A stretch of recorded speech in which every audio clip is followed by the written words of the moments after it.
तो अपन लोगों ने लास्ट क्लास में पढ़ा था एक तो रीनल साइनस। तो साइनस क्या था कि हाइलम है जो किडनी के अंदर एक्सपेंड हो जाता है, उस पोर्शन जो एक्सपेंड होकर एक कैविटी का फॉर्मेशन करता है, उस कैविटी को बोलते हैं अपन लोग रीनल साइनस, जिसके अंदर प्रेजेंट रहता है parts of pelvis, calyx present रहती है, माइनर एंड मेजर दोनों, ब्रांच ऑफ ब्लड वेसल्स और नर्वस सप्लाई इसके अंदर प्रेजेंट रहती है।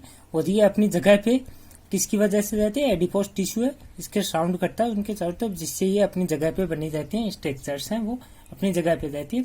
इसके बाद में अपन लोगों ने पढ़ा था रीनल लोब। तो लोब था रीनल, इसके अंदर क्या था कि जो आपका एक तो पूरा पूरा पिरामिड के ऊपर का जो कोर्टेक्स का रीजन था वो, इसके अलावा हाफ कॉलम था, वो था आपका लोब।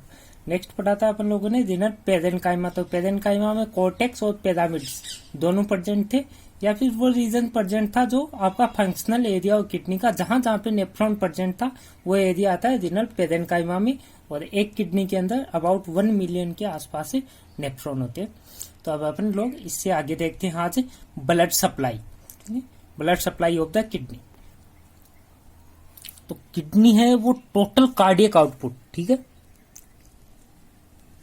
टोटल कार्डियक आउटपुट है, उसका लगभग 20% जो ब्लड है वो आता है किडनी के पास, ठीक है। वो लगभग होता है अपना कितना 200 ml पर मिनट, ठीक है। टोटल कार्डियक आउटपुट का 20% ओनली किडनी के पास आता है फिल्टर होने के लिए, ठीक है। अभी थोड़ा सा पीछे का रिवाइंड करो, कार्डियक आउटपुट किसको बोलते हैं, वापिस इसको रिवाइंड करो। Stroke volume is multiply by HR, ठीक है। और स्ट्रोक वॉल्यूम कितना होता है 75 ml, हार्ट रेट लगभग 70। तो ये क्या है आपका कार्डियक आउटपुट, इसका टोटल निकालेंगे, ये आएगा 5000 के आसपास ml आएगा। और इसका टोटल अगर अपन निकालें 5000 5200 इतना आएगा, इसका 20% निकालेंगे तो 1200 आएगा, वो आपको किडनी को सप्लाई होता है, ठीक है। अब किडनी को सप्लाई होता है, एक मेन ब्रांच आती है रीनल आर्टरी,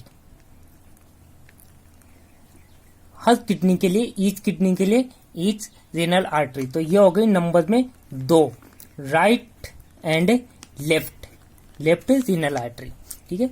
रीनल आर्टरी है ये ब्रांच होती है किसकी, एब्डोमिनल एओर्टा की, एब्डोमिनल एओर्टा, ठीक है। Branch of renal artery is branch of abdominal aorta, ठीक है। रीनल आर्टरी है जैसे ही किडनी के अंदर एंटर करेगी, हाइलम के थ्रू जाएगी, जाते ये फिर से डिवाइड होगी, और डिवाइड होके बनाएगी सेगमेंटल आर्टरी,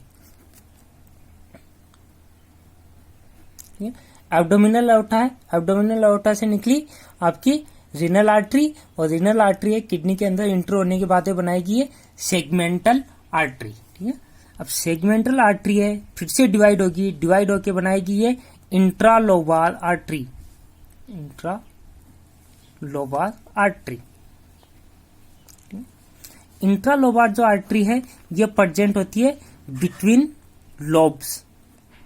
लोब्स के बीच में, या फिर एक्सटेंडिंग इन कॉलम।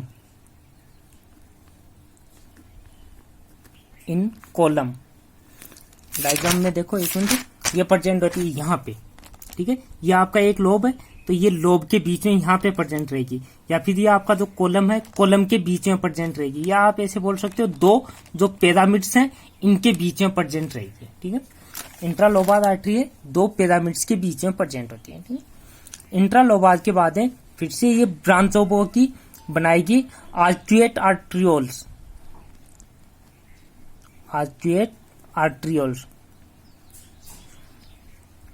ठीक है। आर्क्यूएट आर्ट्रियोल्स हैं ये रन करेंगी, रन थ्रू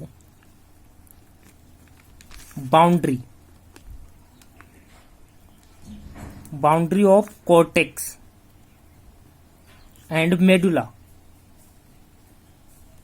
तो मेडुला और कॉर्टेक्स की जो बाउंड्रीज हैं वहां पे प्रेजेंट रहेगी आपकी आर्क्यूएट आर्टरी। अब आर्क्यूएट आर्टरी है ये फिर से कुछ सप्लाई करेगी इंटरलोबुलर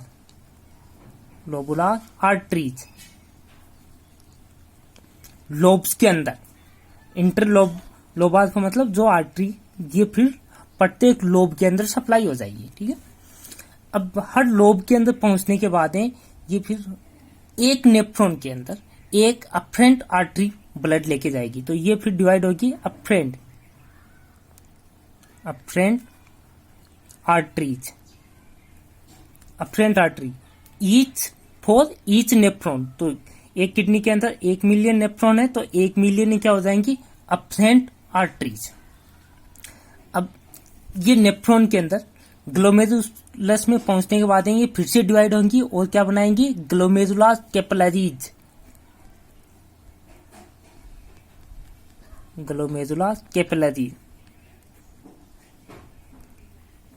और यहां पे क्या होगा फिर ब्लड का फिल्ट्रेशन होगा। ठीक है, ग्लोमेरुलर कैपिलरीज के थ्रू।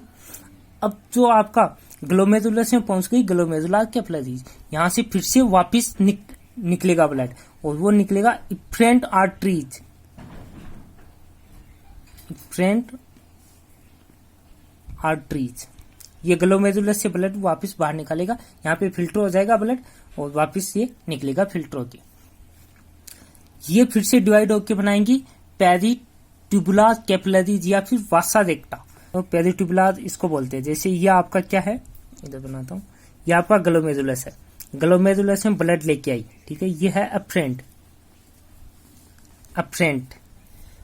तो ये नेफ्रॉन का जो ग्लोमेरुलस है इसके अंदर ब्लड लेके आएगी अफरेंट यहाँ पे फिर डिवाइड हो जाएगी, डिवाइड होके ये बना लेगी ग्लोमेरुलर कैपिलरीज, एक नेटवर्क बना लेगी और यहाँ से फिर से वापस ब्लड लेके जाएगी, ये होगी आपकी इफरेंट।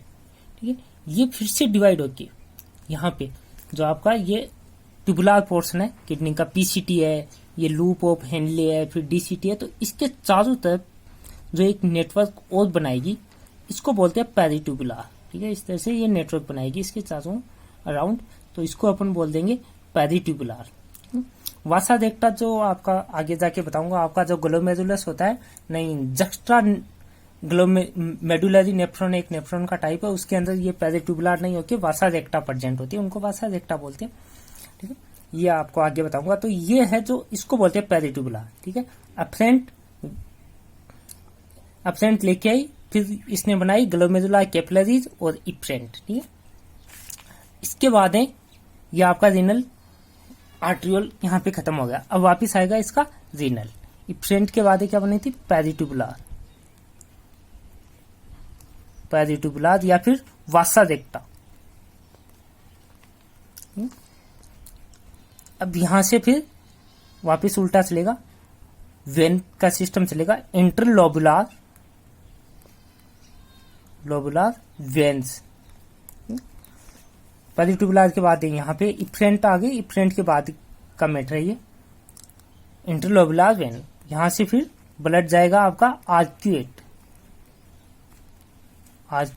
वेन और आर्क्यूएट वेन से रीनल वेन,